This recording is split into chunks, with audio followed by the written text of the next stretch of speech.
Now, talks between Russia and Ukraine have already begun in Belarus. The delegations from both the countries are holding talks aimed at ending hostilities. Earlier, Kyiv demanded an immediate ceasefire as well as the withdrawal of Russian troops from its territory. This is the first meeting between the two countries ever since Putin's forces launched a major offensive in Ukraine last week. Earlier, Ukrainian President Volodymyr Zelensky had appealed to the European Union to grant his country an immediate membership under a special procedure.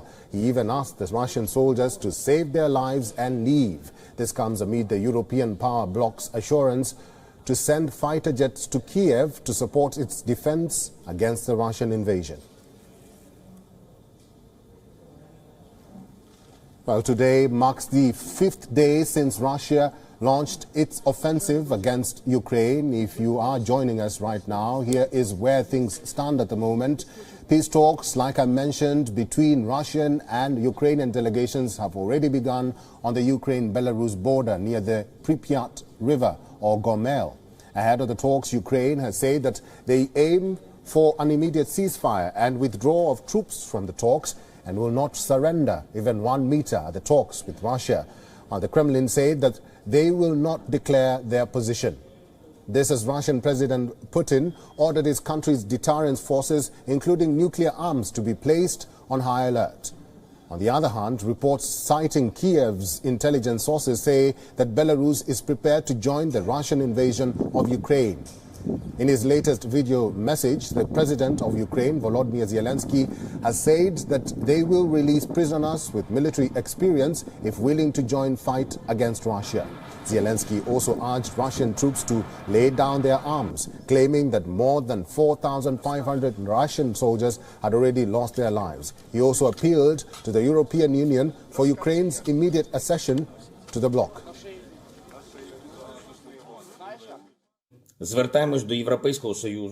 appeal to the European Union for the immediate accession of Ukraine via a new special procedure.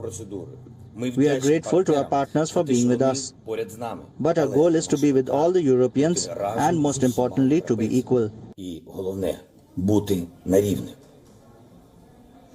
The EU, on the other hand, has said that there are, quote, different opinions on enlarging the bloc as Ukraine calls for membership.